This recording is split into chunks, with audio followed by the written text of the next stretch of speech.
The alien children hung stockings on Christmas, never knowing a human janitor would fill them. Before we dive into this story, drop a quick hi in the comments and tell me where you're watching from. It really helps support the channel. The Orion station floated silently at the edge of the Andromeda Gate, a massive wheel of steel and glass that served as the largest diplomatic hub in the known galaxy. Within its sterile corridors and perfectly temperature-controlled chambers, over 300 alien species lived and worked in careful harmony. And in the maintenance tunnels beneath the grand assembly halls, a human janitor named Ethan Cole pushed his cleaning cart through another endless night shift.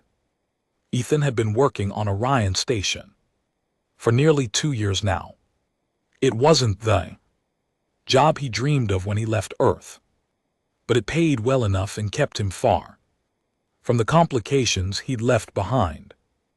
At 42 years old, with graying temples and calloused hands, he'd long since accepted that some people were meant for greatness while others were meant to mop floors. He was okay with that.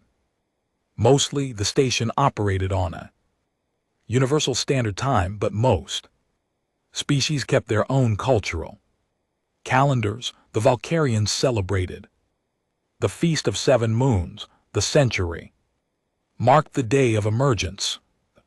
Insectoid Hive Collective observed the harmonizing, a week-long period of synchronized meditation. Ethan respected them all, cleaned up after their festivals, and never complained about the extra work. But December was different.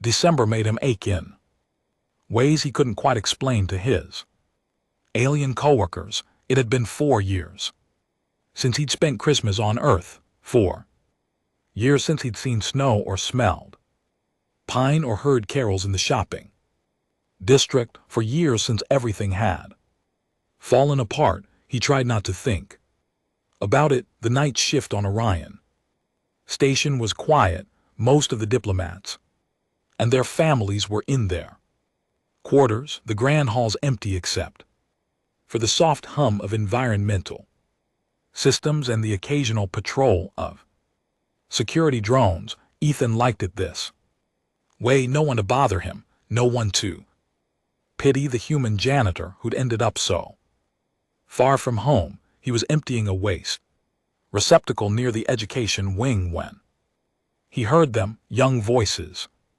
high-pitched and excited, speaking in a mixture of languages. Ethan paused, curious. The education wing was supposed to be empty at this hour. He followed the sound to one of the large common rooms used for interspecies youth programs. The door was slightly ajar, and through it Ethan could see something that made his breath catch in his throat. There were about 20 of them, children from a dozen different species. A young Valkyrian with silver scales and large curious eyes, 2 century siblings, their bioluminescent markings glowing softly in the dim light. A small Frenati, barely 3 ft tall, with 4 arms and a face like a wise old turtle. Several others, each unique, each precious in their own way, and they were hanging stockings, not real stockings. Of course they'd improvised. Some had used thermal regulation sleeves from environmental suits.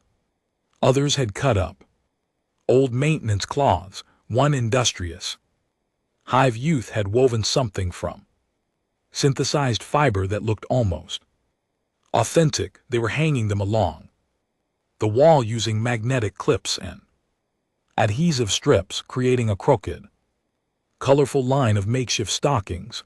At the front of the room stood a young human girl, no more than 12 years old, with dark hair pulled back in a ponytail. Ethan recognized her vaguely as the daughter of Ambassador Wells, one of the few human diplomats on the Station, she was explaining something too.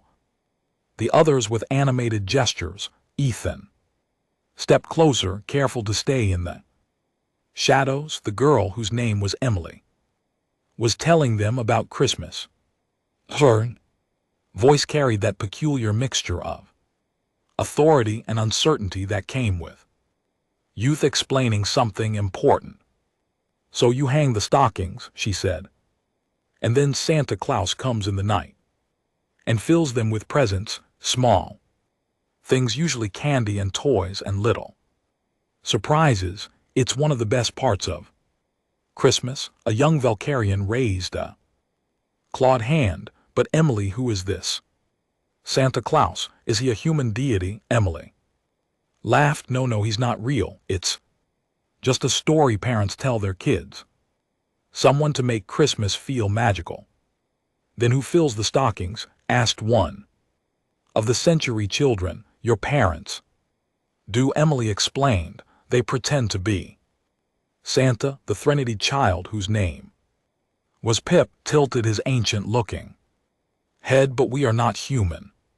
Our parents do not know this tradition. They will not fill our stockings.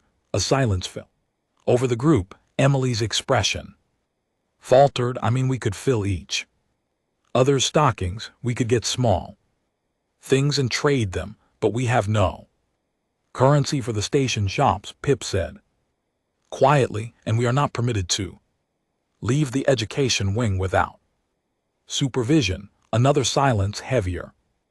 This time, Ethan could see the hope draining from their young faces. They had tried to create something special, something human, something magical, and reality was crushing it before their eyes. It's okay, Emily said, her voice a little too bright. We can still hang them. They'll look pretty, and maybe next year we can figure something out. The children nodded, but the excitement had gone out of the room.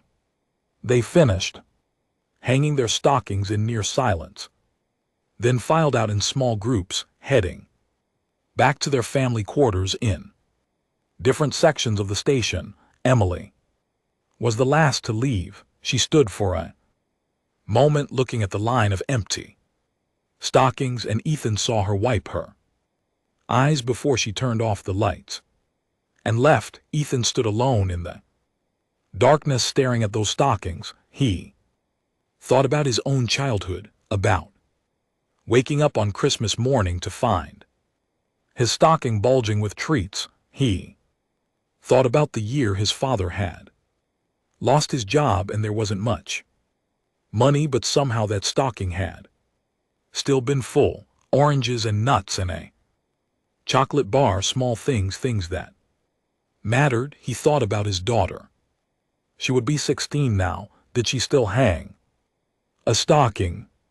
Did she even think about him anymore? Ethan turned away and went back to his cart. He had work to do, floors to clean. This wasn't his problem. These weren't his kids. But as he mopped the corridors of the diplomatic wing, as he sanitized the bathrooms in the Valkyrian section, as he scrubbed scuff marks from the floors of the main assembly hall, he couldn't stop thinking about those stockings, about the hope in those young voices, about the disappointment. It was 3:00 in the morning, station time, when Ethan made his decision. He finished his shift, clocked out, and instead of heading to his tiny quarters in the maintenance section, he went to the station's commercial district. Most of the shops were closed, but a few 24-hour stores served the various species with a regular schedules. Ethan had been saving his wages carefully, sending most of it back to Earth. He had a modest amount in his account, enough for emergencies. This was an emergency. He started at a center shop that sold bioluminescent crystals. The shopkeeper, an elderly century with deep blue markings, looked up in surprise at the human janitor entering at such an odd hour. I need something. Small, Ethan said, something pretty for a child. The shopkeeper's markings flickered with curiosity. What kind of child? Century children, Ethan said. Two of them. The shopkeeper's expression softened. He reached under his counter and pulled out two small crystals, each no larger than a marble, that pulsed with gentle rainbow light. These are memory stones, he said. Young Century used them to record their first thoughts. They are traditional gifts. How much? Ethan asked. The shopkeeper named a price that made Ethan WSC, but he paid it without arguing. As he turned to leave, the shopkeeper called out to him, "Human, why do you buy gifts at this hour?" Ethan paused. "Because someone has to," he said simply. Next was a Valkyrian specialty store where he found nutritional supplements flavored like their home world's native fruits. Clerk, a young Valkyrian who was restocking shelves, recommended the sapphire berry flavor. "It is most popular with our young," she said. Then she added, as if reading something in his face, "Is this for the children in the education wing?" Ethan looked at her sharply. "You know about that. My younger brother is one of them," she said softly. "He came home tonight very sad. He told me about the Christmas stockings." Ethan nodded slowly. "I'm going to fix it." Clerk's eyes widened. She disappeared into the back room and returned with a small carved figurine of a Valkyrian ship. "This was mine when I was young. Please give it to one of them." "No charge." Ethan accepted it carefully. "Thank you." He moved through the commercial district like a man on a mission. At a Threnodai import shop, he found small puzzle boxes that were traditional coming-of-age gifts. At a human store that was nearly empty, he bought chocolate bars and candy canes, and a small bag of those cheap plastic toys that came in bulk. At a general goods store, he found colorful socks, small notebooks, and pens that wrote in universal script. With each purchase, his account balance dropped. He was spending everything he had, the money he'd saved to maybe someday go back to Earth and try to fix things with his daughter, the money that represented 2 years of night shifts and lonely meals and careful budgeting. But every time doubt crept in, he thought about Emily's face as she'd wiped her eyes in that darkened room. He thought about Pip's quiet disappointment. He thought about children who tried to celebrate something that wasn't even their tradition just because it seemed magical and wonderful. By the time the shop started closing, Ethan's cleaning cart was full of small gifts. He'd spent almost everything he had, and he still needed more. He returned to his quarters and started going through his own possessions. A small multi-tool he'd carried from Earth, barely used but solid and reliable. A book of human folktales he'd been planning to read someday. A set of colored pencils, flashlight with adjustable spectrum settings that would fascinate any young being. One by one, he added his own belongings to the collection. At 5:00 in the morning, 2 hours before the children would start arriving at the education wing, Ethan returned to that common room. The stockings still hung in their crooked line, empty and waiting in the quiet darkness, with only the hum of the station systems for company. He began to fill them. For the Varian child, he added the sapphire berry supplements and the carved ship. For the Century siblings, the memory stones and some chocolate. For Pip, the Thranidae, one of the puzzle boxes, and the multi-tool. For Emily, the book of folktales and a chocolate bar and a note. That said simply, "Thank you for sharing." Christmas, he went down the line, carefully considering each stocking. Each child, he tried to remember which beings had expressed interest in which topics during their excited planning session. He distributed his treasures, thoughtfully adding small candies and toys to fill out each stocking, making sure no one was left out. When he was done, the stockings bulged with gifts. They weren't much, these small treasures, nothing expensive or grand, but they were carefully chosen. They were given with thought and love. They were what Christmas was supposed to be. Ethan stood back and looked at his work.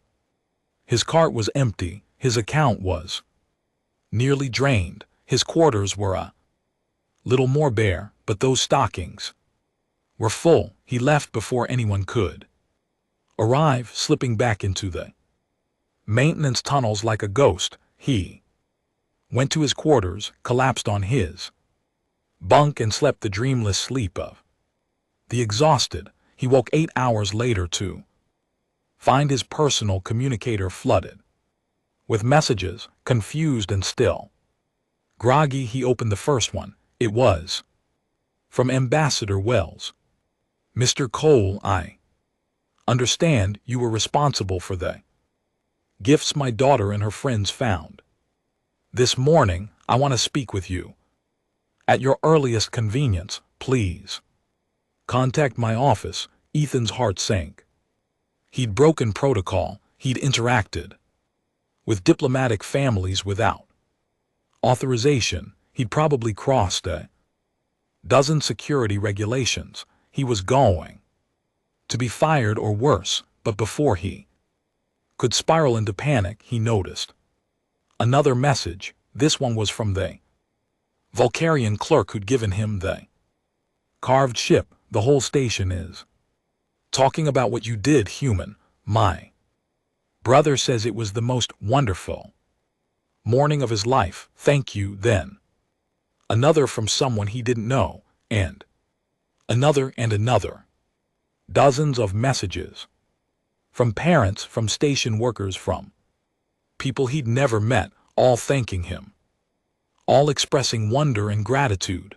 The last message was a video file sent by Ambassador Wells. Ethan opened it with trembling hands. The video showed the common room that morning. The children were arriving one by one and discovering the filled stockings. The sounds of their joy were almost overwhelming.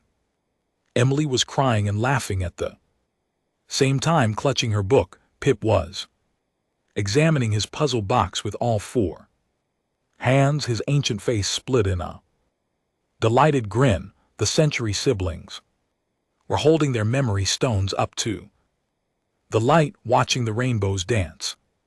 The Valkyrian child was already eating a sapphire berry supplement, his tail wagging with excitement.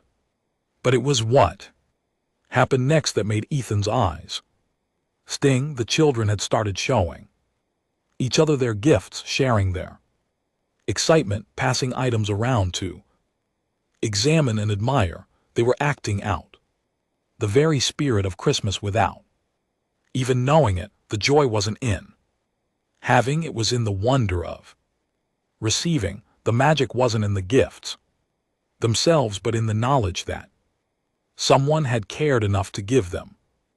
Emily had found his note. She was reading it aloud to the others. Then she'd said something that the video's audio picked up clearly. "I think Santa Claus is real after all. Maybe not the way the stories say, but someone magical was here last night, someone who cared about us." The video ended. Ethan sat on his bunk, tears running down his face. Not sure if he was sad or happy or both. His communicator chimed. It was a direct call from Ambassador Wells. Ethan accepted it, preparing for the worst. Ambassador Wells appeared on the screen. A woman in her 50s with kind eyes and graying hair. "Mr. Cole," she said, "I need You to tell me how you knew. Knew what? Ma'am, Ethan asked, how you knew what? Each of them needed. My daughter told me. You gave the Valkyrian child his favorite flavor. You gave the century siblings a traditional gift that even I didn't know about. You gave young Pip a puzzle box, and his parents told me there people give those at a very specific maturity milestone that he'd been worried he wouldn't receive this far from home. Ambassador Wells leaned closer to the camera. You gave each of them exactly what they needed, not just gifts but the right gifts. How? Ethan was quiet for a long moment. I listened, he finally said, when I heard them talking, planning their Christmas. I listened to what they said, what they hoped for, what they missed from home. And I tried to give them a little piece of that. Ambassador Wells smiled, and Ethan realized she was crying too. Mr. Cole, do you know what you've done? You've created an interspecies celebration. The parents are all talking. They want to understand this Christmas tradition. They want to know how a human janitor understood their children better than they did. Ethan shook his head. I'm not anyone special. Ma'am, I just cleaned up some stockings. You're wrong, Ambassador Wells said firmly. You're exactly what this station needs, what this whole diplomatic project needs. Someone who sees past the species and the protocols and just sees beings who matter, children who need magic in their lives. She paused, then added, I've spoken with the station administrator. We'd like to offer you a new position, cultural liaison for interspecies youth programs. It comes with a significant pay increase and much better quarters. Someone needs to help these children understand each other's traditions and holidays. Someone who listens. Ethan couldn't speak. He just stared at the screen. Also, Ambassador Wells continued, and her smile turned mischievous. My daughter insists that you're Santa Claus and refuses to hear otherwise. I think you're going to have to take responsibility for that. That broke through Ethan's shock. He laughed. A real laugh, the first in years. I'm not Santa Claus, ma'am. I'm just a janitor who had a little extra time and a credit account. Ambassador Wells shook her head. You're wrong again, Mr. Cole. Santa Claus is whoever decides to be him, whoever sees a need and fills it, whoever makes magic happen for children who have stopped believing in it. By that definition, you're the realest Santa Claus I've ever met. After the call ended, Ethan sat in his quarters for a long time, trying to process what had happened. He'd gone from mopping floors to being a cultural liaison. He'd gone from invisible to seen, all because he'd filled some stockings. No, he corrected himself. All because some children had tried to celebrate Christmas even though it wasn't their tradition. All because Emily had shared something she loved. All because he'd listened. Over the following weeks, Ethan settled into his new role. It was strange at first, working in the education wing instead of cleaning it, wearing a clean uniform instead of maintenance coveralls, being greeted by name instead of being invisible. He had an actual office now, a small space with a window overlooking the station's main concourse. He could watch the steady flow of beings from hundreds of worlds, all going about their business, and think about how just weeks ago he'd been invisible among them. The children adopted him immediately. Emily appointed herself as his assistant, teaching him the nuances of interspecies diplomacy with the blunt honesty of youth. She explained which species preferred direct eye contact and which found it aggressive. She showed him how the Threnodai communicated, respect through hand gestures, and how the Valkyrians expressed affection by sharing food. She was 12 years old and already more culturally aware than most of the adult diplomats Ethan met. Pip became his shadow, always asking questions about human traditions. Young Tcharanada had an insatiable curiosity about Earth. What did rain feel like? Were there really animals that lived in the oceans? Did humans really eat plants and animals both?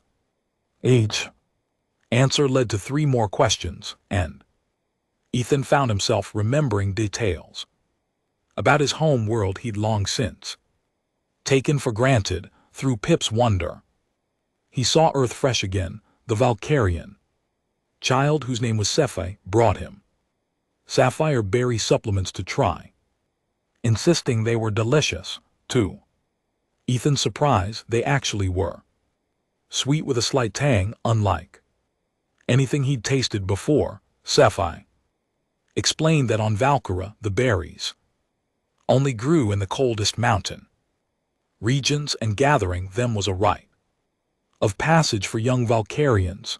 The fact that they could be synthesized on the station was both convenient and a little sad. Sethais admitted it meant he could have them anytime, but they'd never taste quite like the ones from home.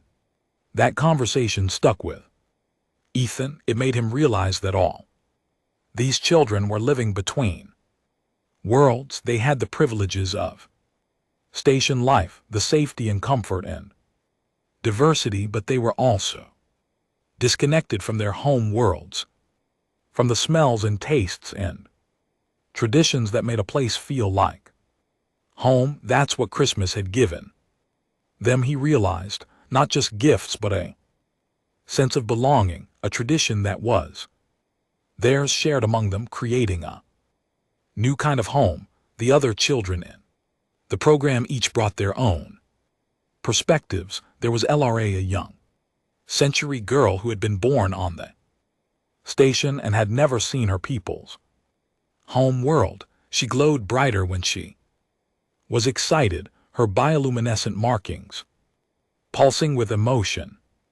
There were the twins Kess and Mara from a species called the Danny, who communicated primarily through harmonized tones and had to learn verbal speech as a second language. There was Beaks, a hulking, graver youth who looked intimidating but was actually the gentlest soul Ethan had ever met, constantly worried about accidentally hurting the smaller children. Each of them had their own struggles, their own moments of homesickness or confusion or loneliness. And each of them, Ethan discovered, had been touched by that Christmas morning in ways he hadn't fully understood at first. It wasn't just about the gifts. It was about being seen, being known, being cared for by someone who had no obligation to care. Ethan started keeping a journal, writing down the things he learned from the children.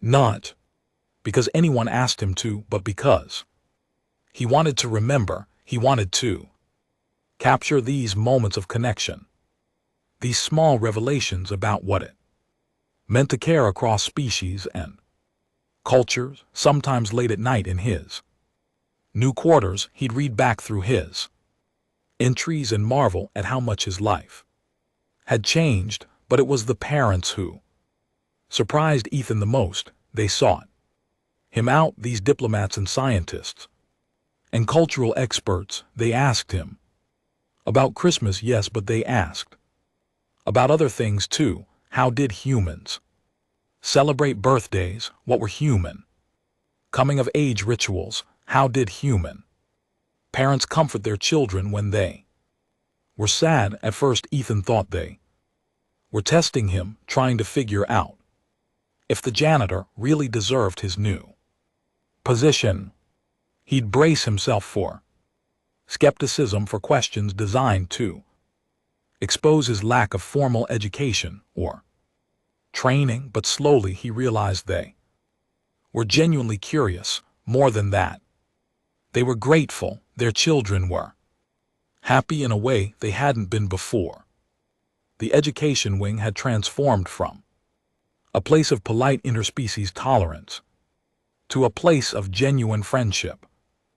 Century scientist named Ver approached him one day in the station's observation lounge. Ver's markings pulsed with what Ethan had learned to recognize as uncertainty. Mr. Cole, the scientist, began. I must ask you something. My daughter LRA, she speaks of you often. She says you understand her better than I do. How is this possible? I am her parent. I have studied human psychology and interspecies communication. Yet you, with no formal training, have reached her in ways I cannot. Ethan had been caught off guard by the question, the vulnerability in it. He'd chosen words carefully. I listened to what she says, and more importantly, what she doesn't say. When she talks about the station, I hear her longing for a home, world she's never seen. When she shows me her schoolwork, I see her trying to prove she's a Centaur's children who were born on the home world. I don't have expertise, Verer. I just pay attention. Verer had been quiet for a long moment, his markings shifting through colors Ethan couldn't read. Then he'd said softly, among my people we value knowledge above all else. We study and analyze and categorize, but perhaps we have forgotten the value of simply seeing. Thank you, Mr. Cole. Thank you for seeing my daughter. That conversation had been repeated in various forms with other parents.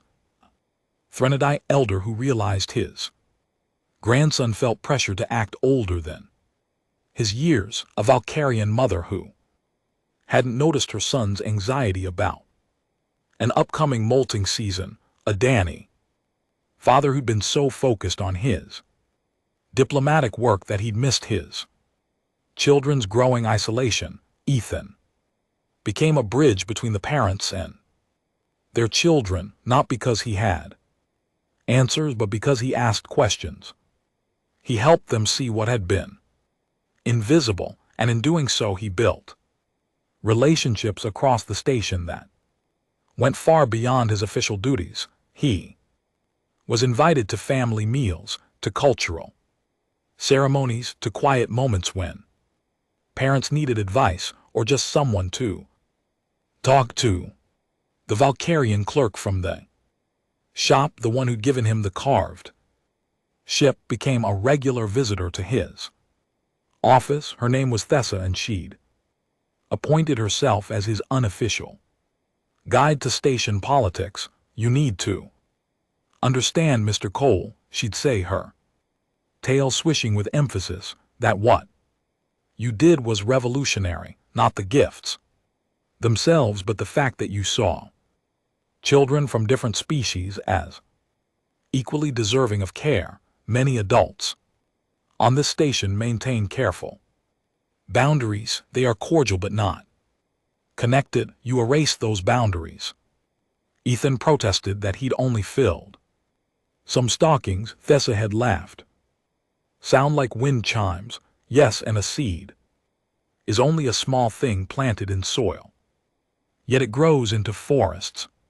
You planted something here whether you meant to or not. Emily explained it to him one day as they were decorating for the Valkyrian Feast of Seven Moons. You showed us that traditions are meant to be shared, she said, carefully hanging silver streamers that represented moonlight before everyone kept their celebrations separate, like they were afraid of mixing them up or doing it wrong. But you didn't know enough to be afraid. You just helped us do Christmas because we wanted to. Ethan considered this, helping her reach the higher spots, so now everyone shares everything. Emily grinned, her face Flushed with excitement, last week we all celebrated the Thin Ice Shell Day. We made paper shells and wrote our wishes on them. Pip taught us the traditional songs, and even though we couldn't sing them right, he said our effort honored his ancestors. Next month, we're doing the Century Luminescence Festival. Everyone's going to paint themselves with glow paint. It's going to be amazing. The preparation for the Luminescence Festival became a station-wide event. LRA worked with her parents to obtain safe temporary bioluminescent paint that would work on different skin types. The children practiced the traditional dances, creating a hybrid version that accommodated different numbers of limbs and varying physical abilities. Beaks, the large graver youth, was worried he'd be too clumsy, but the other children insisted he was perfect for representing the Great Bear constellation in their performance. Ethan watched them rehearse, marveling at how they'd taken a Centator tradition and made it their own without losing its essence. They were creating something new, not human. Traditions imposed on others, not alien. Customs performed by rote, but a genuine fusion of cultures built on mutual respect and affection. What about Christmas? Ethan asked Emily during one of their planning sessions. Will you celebrate it again? Emily's expression turned serious. Everyone wants to. The parents are already asking about it. They want to understand why their children loved it so much. She paused, then added quietly, will you be Santa Claus again? Ethan felt his throat tighten. Emily, I'm not really Santa Claus, you know that, right? I'm just a guy who filled some stockings. Emily shook her head firmly, her ponytail swinging. You're wrong. Santa Claus isn't about being magical or flying around with reindeer. It's about caring when you don't have to. It's about seeing what people need and giving it to them, even if it cost you something. She looked up at him with eyes far older than her 12 years, especially if it cost you something. That observation haunted Ethan for days. He'd never thought of it that way before. He'd always seen Santa Claus as a figure of abundance, of infinite resources and magical capability, but Emily had reframed it. Santa Claus was about sacrifice, about choosing to give even when giving hurt, about making magic real through personal cost. The insight changed how he approached his work. He started looking for the invisible needs, the unspoken struggles he noticed when Cass and Morris seemed withdrawn and discovered they were being teased by older children for their unusual speech patterns. He intervened gently, organizing a music program where their tonal communication became an asset rather than a difference. He saw when Sethais was anxious about an upcoming visit from Valkyrian officials and worked with the child's parents to ease the pressure. Small things, invisible things, the kind of things a janitor might notice but never have the authority to address. Now he could act, now he could help, and with each small intervention he understood a little better what Emily had meant. Caring when it cost you something, especially when it cost you something. That night Ethan sent a message to Earth. It was the first time he'd contacted his daughter in 4 years. He didn't apologize for leaving or try to explain the complicated reasons why he'd gone. He just told her about the stockings, about the children, about learning to see magic again in unexpected places. He didn't know if she'd respond. He didn't know if it was too late to fix what he'd broken, but he sent it anyway because Emily was right.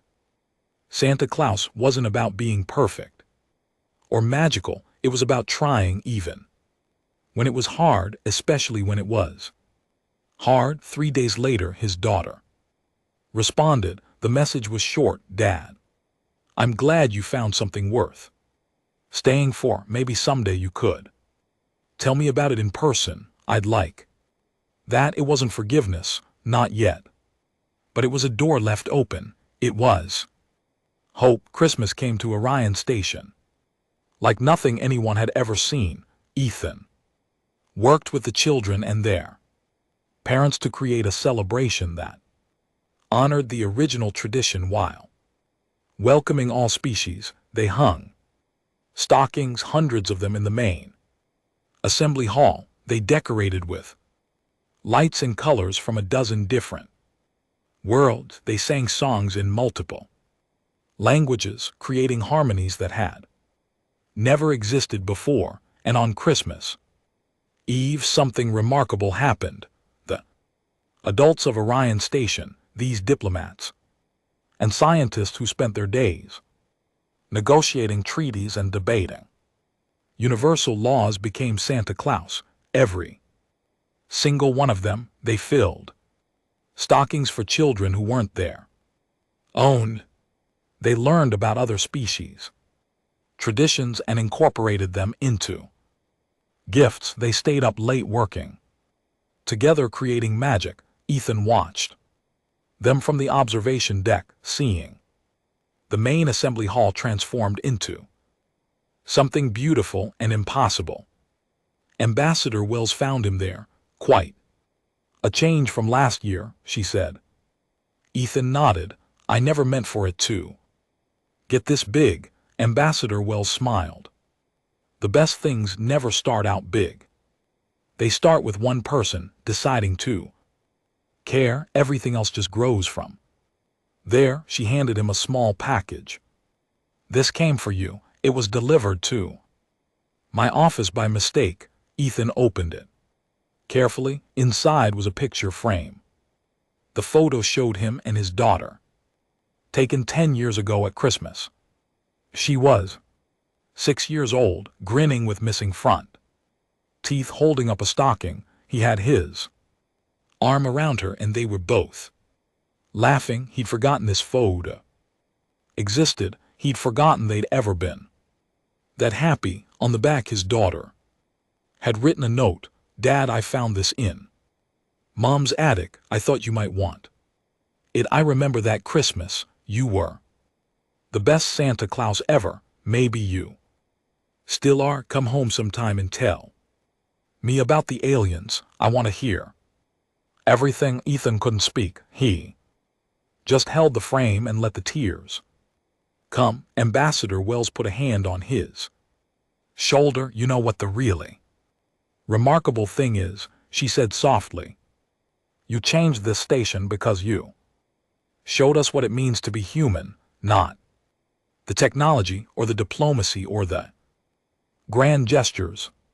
Just the simple act of caring about children who needed someone to care. That's humanity's real gift to the galaxy. Mr. Cole, the ability to see a stranger's child and think, I can help. With that, down in the assembly hall, the celebration was beginning. Children of a dozen species were gathering around the decorated stockings, excited and hopeful. Parents were smiling. Cameras were recording, and somewhere in the diplomatic archives, someone was probably documenting this as a significant moment in intersaz relations. But to Ethan, it was simpler than that. It was just Christmas the way it was meant to be. Magic made real by people deciding to care. He and Ambassador Wells went down to join the celebration. As they entered the hall, Emily spotted him and waved frantically. Mr. Cole, Santa Claus, you have to see. Everyone did it. Everyone helped. Ethan walked through the crowd accepting thanks and congratulations, feeling overwhelmed and humbled in grateful awe. At once, he found Pip standing by, stocking that bulged with gifts, Mr. Cole, Pip said solemnly. I have learned something important. Christmas is not just a human tradition, it is a heart tradition. Any being with a heart can celebrate it. Ethan knelt down so he was eye level with the small Frenati. That's exactly right, Pip, and you know what the best part is? What? Pip asked. Now you can take it home. When you return to your world, you can share Christmas with other Threnodi. It can become part of your traditions, too. Pip's ancient face lit up. I will do this, and I will tell them about the human Santa Claus who taught us about caring. Ethan shook his head gently. I'm not Santa Claus, Pip. We all are. Anyone who decides to be. The celebration lasted well into the night. Children opened their stockings and shared their gifts. Adults exchanged their own presents, having learned the joy of surprising each other. Someone started singing a Christmas carol, and soon others joined in, adding harmonies and alien vocal ranges that transformed the familiar song into something new and beautiful. Ethan stood at the edge of it, all watching. He thought about how he'd ended up here on this station so far from Earth. He'd been running from his failures, from his broken family, from his disappointments. He'd thought he was just a janitor, just someone who cleaned up after others. But Emily had been right. Santa Claus wasn't about being perfect or magical. It was about seeing a need and filling it. It was about caring when you didn't have to. It was about making magic real. And maybe Ethan thought that was what being human really meant. Not the technology or the achievements or the grand gestures, just the simple, stubborn insistence on caring, on seeing strangers and thinking I can help, on finding children who needed magic and deciding to give it to them. He looked down at the picture frame in his hands, at his daughter's grinning 6-year-old face, at his own younger self. Before everything got complicated, he thought about her message, come home sometime and tell me about the aliens. Maybe he would. Maybe this time he'd have something worth coming home for. Maybe this time he'd learned enough about caring to do it right. But for now he was here on Orion Station, surrounded by beings from across the galaxy, watching children celebrate a tradition they'd adopted as their own, creating magic. The darkness of space. Ambassador Wells appeared beside him again. Merry Christmas, Mr. Cole, she said softly. Ethan smiled. Merry Christmas, Ambassador, and thank you for giving me a chance to be more than a janitor. Ambassador Wells shook her head. You were always more than a janitor, Ethan. We just needed to see it, and more importantly, you needed to see it. She gestured to the celebration around them. This is going to change things, you know, not just on this station. The word is spreading. Other diplomatic posts are asking about it. They want to know how we created such harmony among the children. They want to know about this Christmas tradition that transcends species. Ethan felt a flutter of something in his chest, something that might have been hope. So what happens now? Ambassador Wells said, we keep doing what we're doing. We keep listening to the children. We keep sharing traditions. We keep caring. She smiled. And next year we make Christmas even bigger. The celebration continued for hours. Eventually children started getting tired, their excitement burning out into sleepy satisfaction. Parents gathered them up, carrying stockings full of treasures, heading back to their quarters across the station. The adults who'd stayed up filling those stockings Exchanged tired smiles, the kind of exhaustion that came from doing something worthwhile. As the halls slowly emptied, Ethan stayed to help clean up. Old habits died hard, and besides, he found the work meditative. He was picking up discarded wrapping paper when Emily approached him, barely able to keep her eyes open. "Mr. Cole," she said, stifling a yawn. This was the best Christmas ever, even better than on Earth. Ethan felt his eyes sting.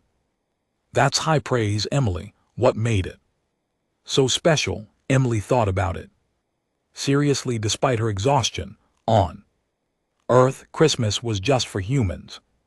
Here it was for everyone. That makes it bigger, better. She paused, then added, "And you were here, you made it happen." "We all made it happen," Ethan corrected gently. "That's the whole point," Emily smiled. "That's what I mean. On Earth, people forget that sometimes. They forget that Christmas is about everyone helping, but you remembered, you showed us." Ambassador Wells collected her daughter, giving Ethan a grateful nod. Emily fell asleep before they even left the hall, her head on her mother's shoulder, still clutching her book of folk tales. Ethan finished cleaning as the station's artificial night cycle deepened. He returned the last of the decorations to storage, turned off the lights, and stood for a moment in the darkness, remembering how it had looked just hours before, full of light and laughter and life. He thought about the path that had led him here, the mistakes and the pain and the running away, the night shifts and the loneliness and the slow acceptance that he'd probably never be more than he was. The moment he'd heard children's voices and decided to listen, the choice to care when he didn't have to. It was strange how one decision could change everything. How filling some stockings could lead to a new job, new friends, new purpose. How caring about strangers' children could remind him why his own daughter mattered. How being Santa Claus for aliens could teach him how to be a father again. Ethan pulled out his communicator and recorded a message to his daughter. He told her about the celebration, about the children, about the parents who'd stayed up all night creating magic. He told her about Pip and Emily and Seth's eyes. He told her about learning to care again. And then, his voice rough with emotion, he said, "I want to come home, sweetheart, not forever, because I think I'm needed here, but for a visit for Christmas next year. If you'll have me, I want to tell you everything. I want to try again." He sent the message before he could second guess himself. Then he went to his new quarters, larger and more comfortable than his old maintenance room, and slept deeply. The response came 2 days later. His daughter's face appeared on the screen, 16 years old now, with his eyes in her mother's smile. "Dad," she said, and he could hear the emotion in her voice. "Yes. Come home for Christmas. I want to hear about the aliens. I want to hear everything." And Dad, she paused, tears in her eyes, "I'm proud of you, what you did filling those stockings for kids who weren't even human. I don't know if I would have thought to do that, but it's exactly the kind of thing you used to do when I was little, before everything got hard. I'm glad you found that part of yourself again." Ethan played the message 3 times, each time finding something new to marvel at. His daughter nearly grown, his daughter proud of him, his daughter willing to give him another chance. The weeks after Christmas were busy. Ethan worked with the education wing staff to develop programs for sharing cultural traditions. He helped parents understand their children's new Into Ressi's friendships, he mediated minor conflicts and celebrated small victories and learned more about the galaxy than he'd ever imagined possible. But the real work was simpler than any of that. It was listening when a Varian child was homesick. It was helping a Centaur youth navigate the complicated social dynamics of adolescence. It was being present, being consistent, being someone who cared. It was being human. One evening, about a month after Christmas, Ethan was in his office, reviewing proposals for the next holiday calendar when Ambassador Wells knocked on his door. "Got a minute?" she asked. "Always," Ethan replied, gesturing to the chair across from his desk. Ambassador Wells sat down, her expression serious. "I wanted you to hear this from me first. The Galactic Council has taken an interest in what we've done. Here, they're proposing a new initiative, cross-cultural youth exchange programs based on our model. They want you to help develop the curriculum." Ethan blinked. "Me, I'm not an educator. I was a janitor a month ago." Ambassador Wells smiled. "You're someone who understands what we're trying to accomplish here. Building bridges between species doesn't start with treaties and trade agreements. It starts with children learning to see each other as friends. You've proven that." She pulled out a data pad. "This is the proposal. They're offering you a position as Director of Interspecies Youth Relations. You'd work with stations and colonies across the galaxy, helping them develop programs like ours. You train others to do what you do." Ethan felt overwhelmed. "I don't know if I'm qualified for that." Ambassador Wells leaned forward. "Ethan, you made 20 children from 12 different species feel cared for on a holiday that wasn't even theirs. You turned a human tradition into a galactic celebration. You reminded all of us what it means to put others first. If that doesn't qualify you, I don't know what does." Ethan looked at the proposal. It was everything he'd never thought he wanted. A career recognition, a chance to make a real difference, but it would also mean more travel, more time away from Earth, less chance of rebuilding what he'd broken with his daughter. As if reading his mind, Ambassador Wells added, "The position is based here on Orion Station.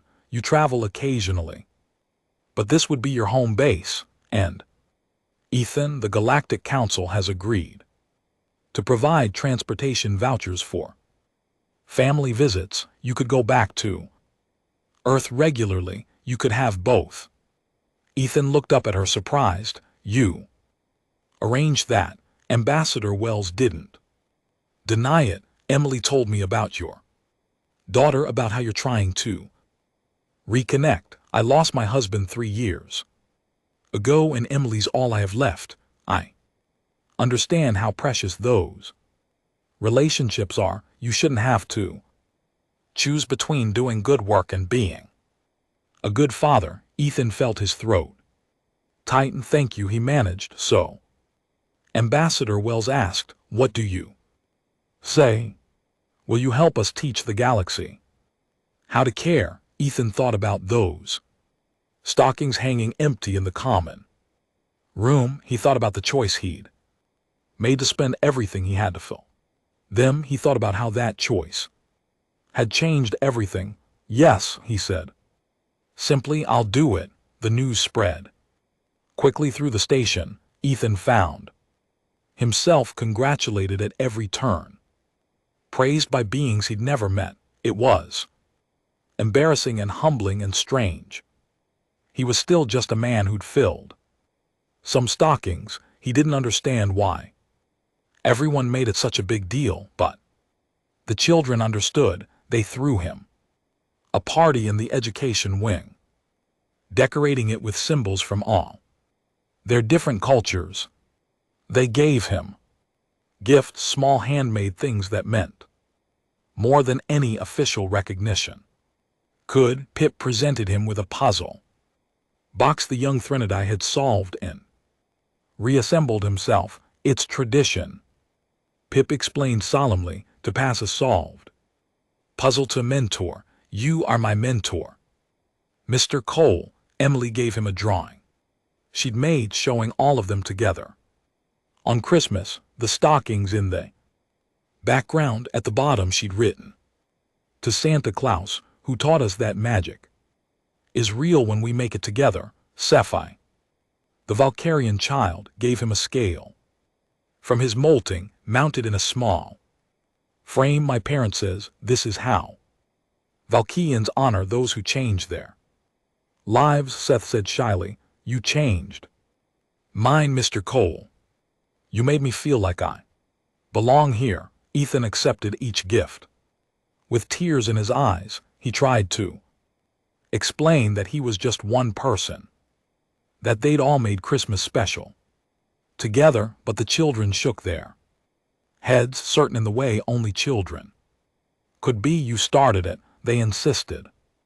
You cared first. That night alone in his quarters, Ethan looked at the gifts surrounding him, the puzzle box, the drawing, the frame scale, the picture of his daughter, the data pad with his new job offer. He thought about the journey that had brought him here, from the broken man who'd fled Earth to the person these children called Santa Claus. He recorded another message to his daughter. I've been offered a new job, he said. It's bigger than I ever thought I'd have, but I'm going to accept it on one condition: that I can come home regularly, that I can be part of your life again, if you'll let me. Because I've learned something out here among the stars, sweetheart. It doesn't matter how important your work is if you forget about the people who matter most.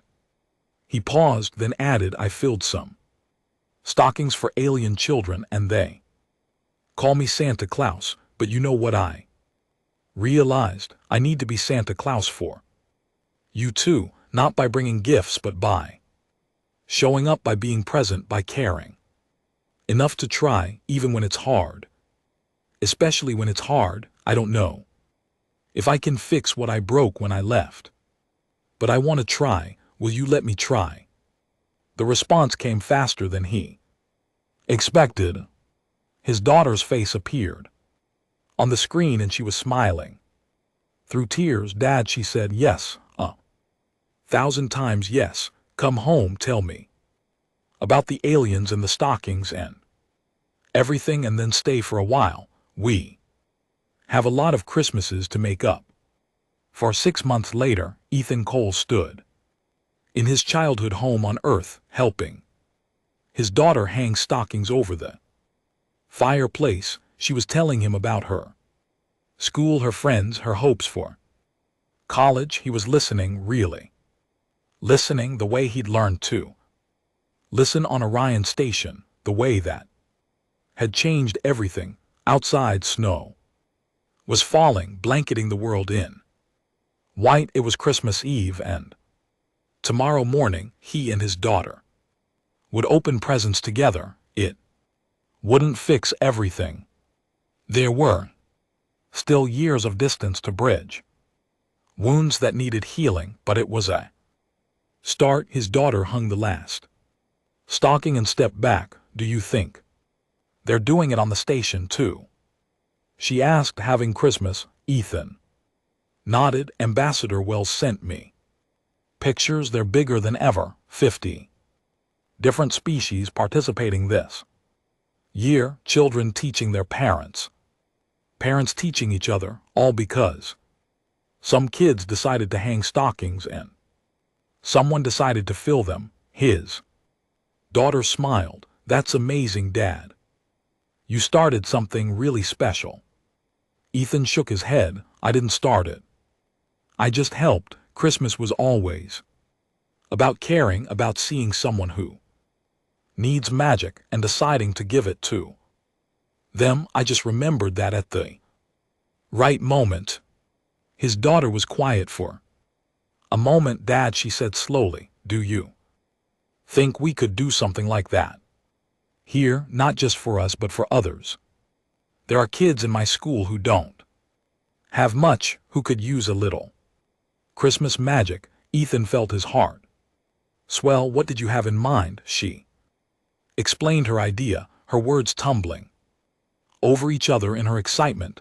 They could organize a stocking drive, get the whole community involved, collect gifts for children who needed them, make Christmas magical for kids who thought magic had forgotten them. As she talked, Ethan saw echoes of Emily, of Pip, of Sephi, children seeing a need and wanting to fill it, children learning that the best magic was the magic you made for others. I think that's a wonderful idea, he said softly. And I'll help however I can. His daughter hugged him tightly. I'm glad you came home.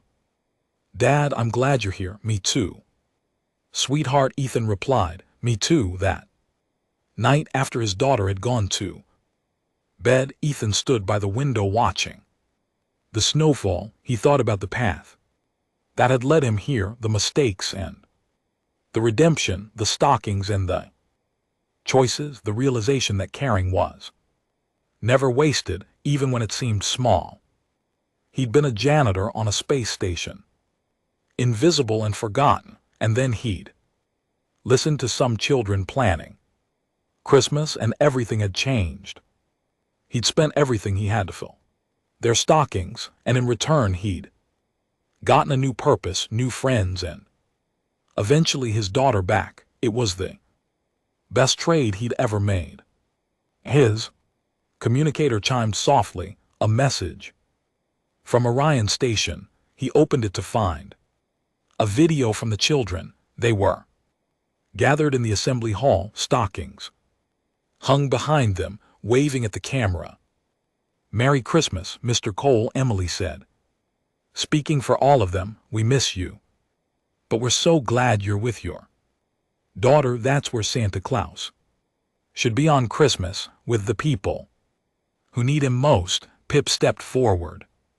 We are keeping Christmas alive here, he said solemnly, and we are teaching it to new beings.